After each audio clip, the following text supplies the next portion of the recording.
Good day, guys, and welcome to another episode of Riding in Tandem. RIT, Riding in Tandem, RIT. With me, RM. And me, Elaine, at sa episode na to, lilibot tayo gamit ang Jetour X70 Lightning IDM. Ano, ready ka na? Parati naman eh, tara na!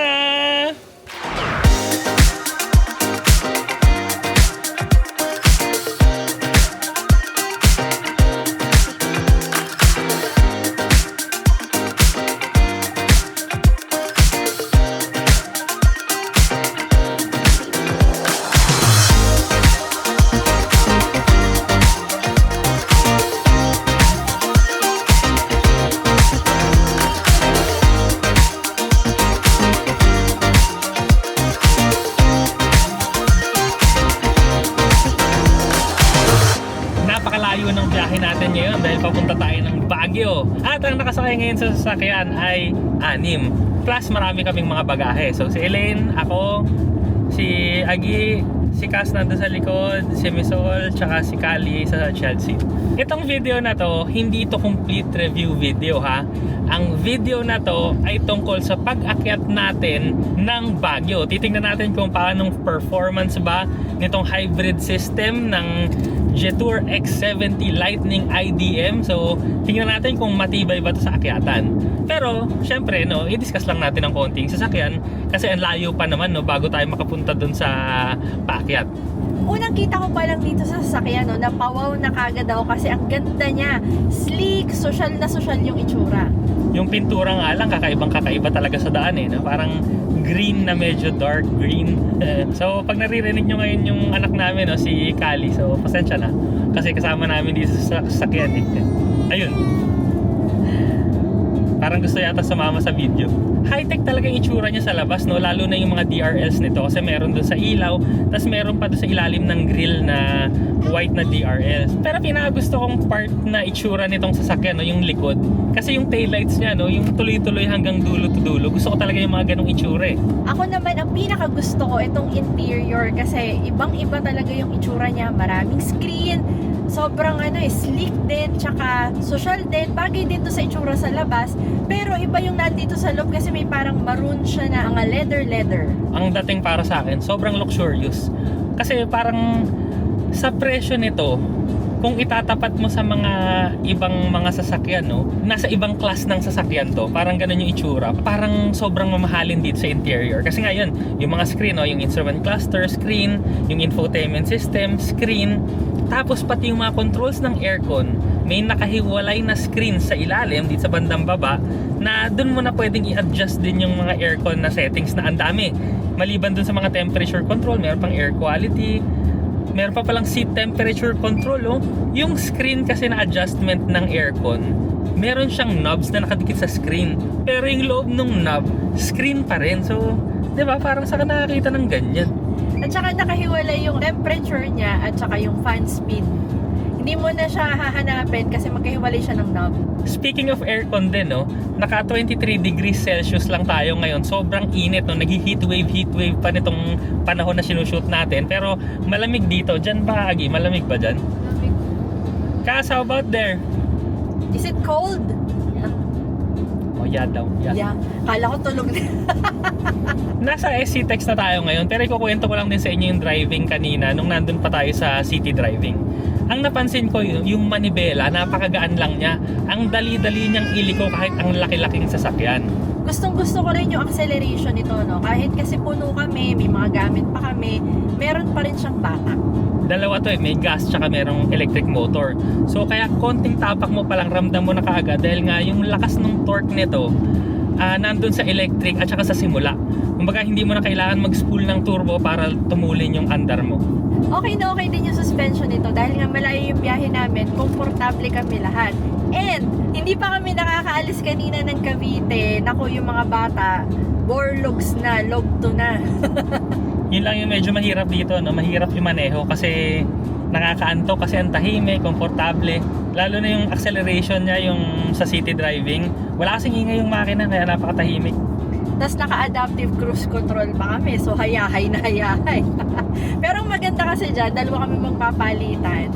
Mama ko marunong din yan mag-drive. Pero kami dalawa lang muna ng ng jowa ko yung magpapalitan. Kaya pag inaantok na isa, di yung isa muna. Actually, kaya siya yung nandyan kasi antok na ako, hindi ko na kaya kanina eh. Kaya palit muna kami. Dito naman sa expressway, ang lakas ng batak niya, ang dali-daling overtake. Pero effortless pa rin siya kahit nag-overtake ka kasi napakatahimik. Walang galit yung makina, as in, wala lang, pasang umaandar. Ngayon ang andar nga namin sakto 100 kilometers per hour, pero ang tahimik dito sa loob. Note ko lang din ang ganda nung pag-accelerate at saka yung pagpreno nito sa ACC o doon sa Adaptive Cruise Control. Parang tao talaga yung nagdadrive. Alam mo kasi, nararamdaman mo yung namemreno na siya pag may sasakyan ng palapit. Tapos nararamdaman mo rin yung acceleration, pero hindi kasi sobre. Tamang acceleration lang na, yun nga, yung may batak. Suwabe lang yung yung andar na ganun. Medyo malayo pa tong expressway, no? Mamaya magkita na lang ulit tayo pag nandun na talaga sa paahon. Titingnan natin kung ano mangyayari. Nandito na tayo mga katandem sa Campuan. So paakyat na tayo via Cannon Road. So mamaya makikita natin yung Lion's Head. Pero bago tayo umabot doon, no? Eto na nga.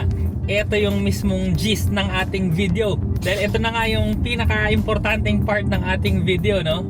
Yung paahon. Titingnan natin kung kaya. So far, hindi pa naman ganun kalala yung paahon eh. So easy pa. Ngayon, no, puro twisties kasi to, no? Paahon. So puro mga sharp turns kagaya nito. So ang napapansin ko lang dito, SUV tayo. Medyo mataas talaga to. Tapos yung suspension kasi, kagaya nga nung sinabi namin sa inyo kanina, komportable siya. Kaya ang after effect nun, pagka nagtutwisties ka, mararamdaman mo talaga yung body roll. Pero hindi na masama kasi hindi naman nakakatakot yung body roll, no? Hindi siya parang mga truck, hindi siya parang hindi siya parang ladder on frame SUV. Mas maganda pa rin siya sa mga ganon. Stable at komportable, pero konting body roll. Pero kaya pa rin niya kahit bilisan mo. Ito, medyo bilisan natin ng konti. Ayan. Oo nga. May body roll pero kaya. Oo, yung parang hindi naman yung parang feeling mo na parang tataog ka patagilid. Hindi naman. Hindi ganun. Napipigil naman niya sa certain degree. Pero syempre, wag mong ilagay sa limits kasi syempre, hindi Oo naman to naman. sports car, hindi naman to sedan. May limits pa rin talaga pagka SUV. Pero ang nakakagulat dito, no, yung presyo kasi niya. So kung susumahin nyo kasi mga katandem, no, yung mga SUV, di ba, yung mga ladder on frame, kumbaga ito yung presyo niyan. Dati, yung mga ganito na na crossover SUV na 7-seater, ang presyo niyan ganon. Plus yung mga plug-in hybrid electric vehicle na 5-seater lang, hindi 7 5-seater, mas ganon pa. Taas mo pa. Mataas pa. Hindi na kasya eh. Pero ganon kasi ang presyuhan talaga. Pero ito kasi mga katandem, no, yung presyo nito, sasabihin naman natin yan mamaya. 7-seater na to, plug-in hybrid pa. Hindi siya ladder on frame, no? Ano siya, monocoque siya. Napakasulit nito, on paper pa lang. Pero sa performance naman ako, Diyos ko, ito na nga eh. So ngayon yung tapa ko ng throttle, no, may mga konting inclines. Ang tapa ko ng throttle, para mga 10% lang to eh. 10 to 15%, ganun lang. Kasi sobrang lakas nga niya, yun nga, dahil nga sa electric motor, no, instant yung acceleration, tsaka mataas yung torque sa umpisa pa lang, kaya hindi mo na siya kailangang iratrat para bumilis ka ng paahon. Tapos yung braking din maganda, no? Kasi may mga ibang part kahit paahon pa lang tayo, may mga part na pababa rin. Maganda talaga yung brakes niya, hindi ka maninibago, malakas. Ayos, napakatahimik ng makina. Actually, hindi ko alam kung umaandar yung makina ngayon o hindi. Pero alam ko may makina siya. Wala, hindi mo nararamdaman kasi yung transition ng engine, kung umaandar ba yung engine, EV na ba, kasi tahimik lang talaga eh. Ngayon, no, nilagay na natin dito sa PHEV na setting yung screen para nakikita ko lang kung ano yung nangyayari. Pakinggan nyo mga katandem, ha? Hindi ka marinig yung labas eh. Wala, yung makina wala eh. Kanina nga nandun ka sa labas, nagsasalita ka, hindi kita maintindihan kasi hindi kita naririnig. Maririnig mo lang yung road noise nito pag high speeds ka na. Kasi syempre, mas malakas na rin yung ikot ng gulong nun, kaya mas ramdam mo siya, mas rinig mo siya. So yan, makikita nyo rin yung update sa Cannon Road, yung part na, alam ko ito yung nag-landslide na part. So yan, pwede yung mga light vehicles, pero yung mga malalaking sasakyan, hindi pa po pwede. Grabe yun, meron ng konting incline doon, pero parang 15% lang yung pag-press ko sa pedal. Grabe, yung akyat natin maganda. Tsaka kagaya nga niya, no, yung mga ganitong unexpected roads, no, kayang-kaya niya kasi mataas yung ground clearance dahil nga, syempre, crossover SUV pa rin naman tayo. O nga pala, no, sa buong way na papunta natin dito, hanggang ngayon na paahon tayo, naka-eco mode lang tayo. Hindi pa ako nag-change ng setting. Tapos naka-on tayo ng aircon kahit uphill. Ang masasabi ko lang, so far, kasi wala pa naman tayo sa mga matitinding ahon, pero umaahon na tayo. Ang masasabi ko lang, so far dito sa ating trip uphill, parang ano siya, uneventful. Hindi, wala lang, kasi parang parang mani lang, parang walang kahirap-hirap yung makina, tuloy-tuloy lang yung ahon. Sobrang relax lang. Walang ka-thrill-thrill. Walang thrill. Parang relax lang talaga yung ride natin ngayon. Tignan mo, yung ibang sasakyan, usok-usok pa yung tambucho, di ba? Pero tayo wala. O yun, tignan mo, ayan, usok-usok oh. Pero tayo wala, diretso pa rin, easy lang, walang tunog. Simula kanina hanggang ngayon, wala. Wala nga sign na parang nahihirapan yung sasakyan. Wala, yun yung no? Uneventful. Parang pangit pakinggan. Pero para sa sasakyan na umaakit ng bundok, yun yung pinaka gusto mong mangyari. Uneventful. Wala tayong tachometer. So hindi ko masabi sa inyo yung rev kasi nga pag hybrid, 'di ba? Hindi mo alam, may electric lang minsan gumagana, minsan yung gasoline, so wala.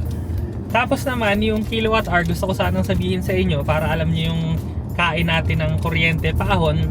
Ang problema naman, percent power lang yung lumalabas dito, no? So umaabot ako ng 20-25. Pero yung percent power kasi na yon, so hindi ko alam kung ilang kilowatt hour yon. So please understand, yun lang yung limitation ng ating instrument gauge. I-overtake kaya, try lang natin i-overtake.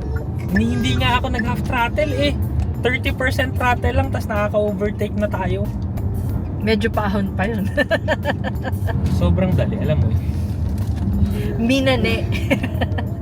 Minane ang Canon. Ganito ang pakiramdam ko so far hanggang dito sa Camp 4, parang nagda-drive lang tayo sa city. Parang ganun lang.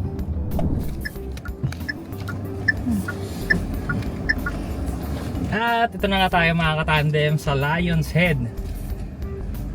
Pagkatapos nito, medyo mas matindi-tinding ahon, pero so far wala namang kahirap-hirap eh. Hanggang dito walang kahirap-hirap, kayang-kaya.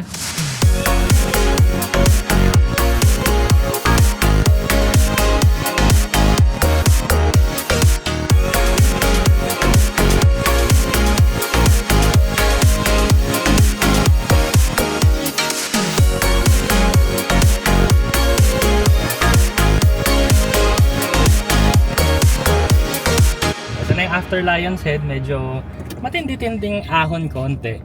So throttle ko 20%, ito medyo diniinan ko ng konti. So mga 25 to 30% yung throttle. So magaan pa rin. Pero ang tinding umahon. Parang ang dali-daling umahon. Walang kahirap-hirap, seryoso. Napakadali. Tapos yung engine noise, wala. Walang galit. Walang galit. Wala kaming usok sa likod. Walang tumutunog. Tapos yung power percentage, yun pala hindi ko nakita kanina. Pero ngayon, tingnan natin yan. Ito may ahon pa naman eh. Ayan, tingnan mo nga yung percentage, power percentage. Ayan, yan. 28%. 28. Yun na yung pinakamalala. So 28% lang ng power. So ibig sabihin, no, meron pa tong 72% na ibibigay. Pero yung 28% na power na yun, sobrang sobrang tuli na nga natin umahon eh. Yan, nawawala nga yung kotse sa likod eh. As in sa sobrang dali, no, nasasabayan natin yung mga humahataw na motor. Yun, no, ayun lang siya, hindi siya nakakalayo sa atin.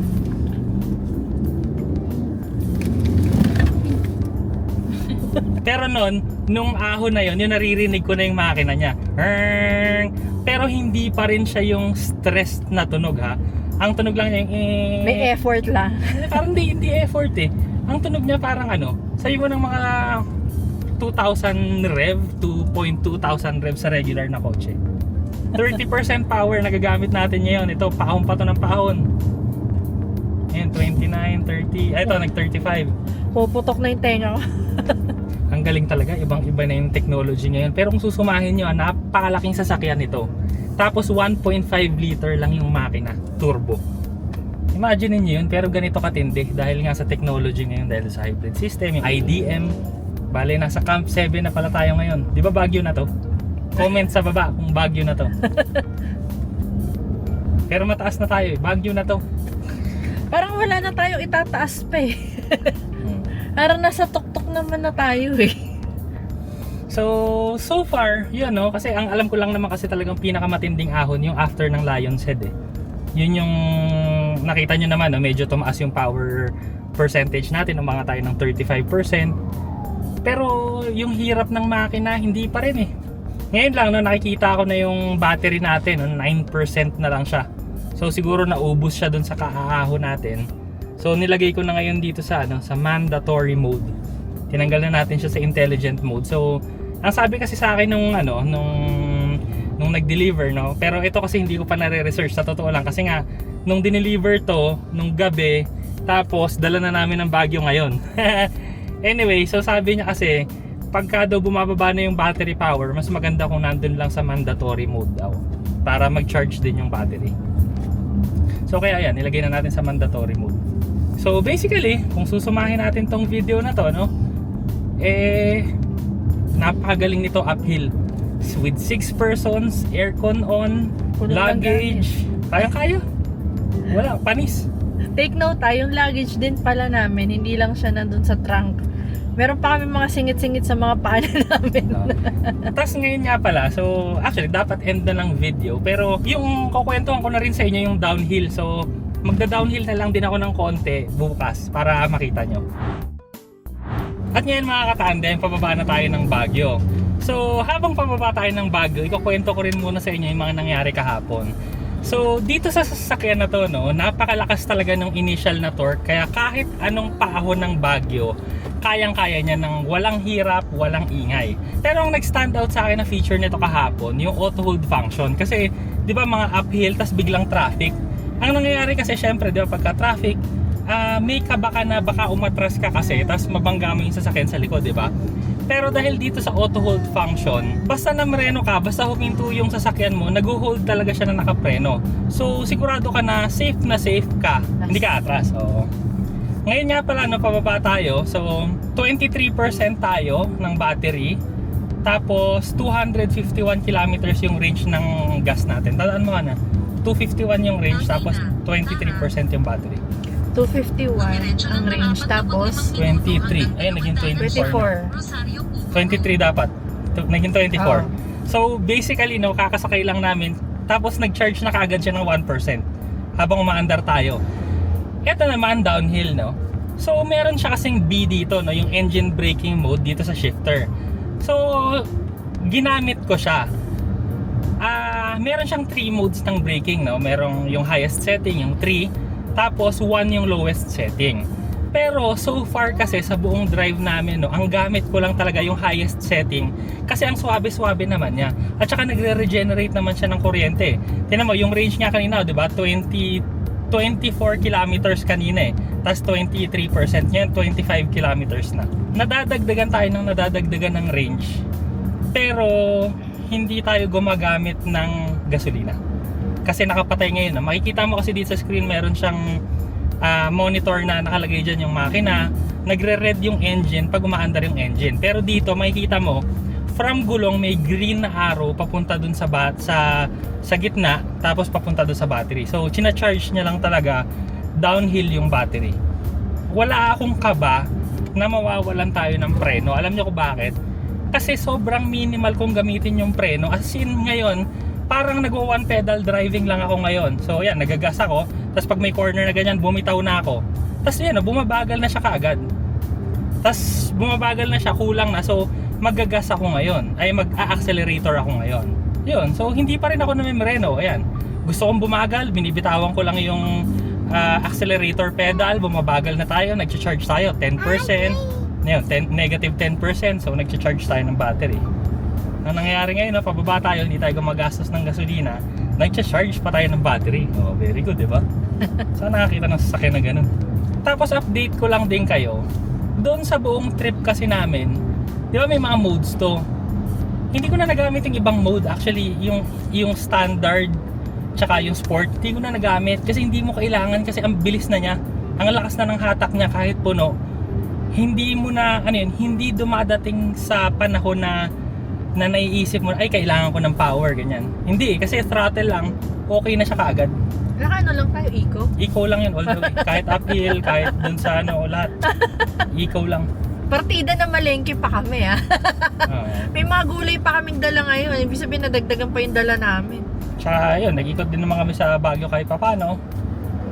Tapos ang nakikita ko yung gasoline natin, parang more than 50% pa. So, feeling ko lang, baka hindi na tayo kailangan magpagasolina pa pag nakauwi pa tayo ng Cavite. Pero i-update ko kayo mamaya. Kahit papano, nakapasyal-pasyal naman tayo ng konti ngayon sa Baguio. I-shoutout natin ang GV Law Offices, yung mga kaibigan natin si Attorney Aren at saka si Attorney Steven Mark Gayados, dahil nag first birthday yung inaanak namin si Amora Sirin kahapon. Happy birthday! Yun yung dahilan kung ba't nasa Baguio kami ngayon. Oo. Secondary lang yung video natin ngayon. Sa Manila kasi nakikita mo yung skies, di ba? Dark. Dito nakita mo, white. Yan mga katandem ay hindi usok. Clouds po yan kasi mataas tayo ngayon. Yan punong-puno ng cloud sa gilid. Abot kamay lang yung clouds. Hindi siya fog Ulap talaga. Bangin na yung gilid Sanay lang kasi tayo sa fog sa Tagaytay. I-update ko na lang kayo mamaya pagbaba namin ng bundok kung nadagdagan pa kami ng range. At pababa na tayo ng Baguio, So nagsimula tayo ilan? 23%. Tapos, ang kilometer na range ay 251. Okay, so ngayon naman, nakababa na tayo ng bundok, so nadagdagan tayo ng charge. Ang nakikita ko na ngayon ay 44%. Tapos 46 kilometers. So, nadagdagan tayo ng more than 20%, no? 21. Ayun, more than 20 nga. Tama ako, di ba? Pinapakita lang dun sa ginawa natin na effective tong regenerative braking sa downhill. Tapos yun nga, hindi talaga iinit yung preno mo kasi sobrang minimal lang yung paggamit ko ng preno kasi puro regenerative braking lang. Hindi ko talaga pinipiga yung brake pedal. Bitaw-bitaw lang sa accelerator. So very good. So alam niyo na mga katandem pasadong-pasado ang Jetour X70 Lightning uphill. Papunta ng Baguio at ngayon pababa, tapos pabalik. Tapos mamaya ipapahabol ko na lang kung makakauwi pa ba kami ng hindi nagpapagas. Pero feeling ko, abot Grabe, ginabi na tayo sa biyahe. Pero from Shell, yung papasok ng MCX, papunta ng Baguio, 3 days kami doon na naglibot. Tapos pabalik dito sa Manila, may natitira pa tayong 115 kilometers sa gasolina. Tapos 18 kilometers pa yung natitira dito sa battery natin. So kung susumahin mo, 115 plus 18, mga 133. So may natitira pa tayong 133 kilometers na from dito sa bahay namin, makapunta ulit ng Manila siya makakabalik dito. Pero ayoko na. Anyway, very good, very good, very good. Maraming salamat po sa panonood. Sana may natutunan kayo sa video namin. Next video na! RIT, riding in tandem. RIT, riding in tandem. RIT, riding in tandem. Siksik na impormasyon mula kay RM at Elaine. RIT, riding in tandem.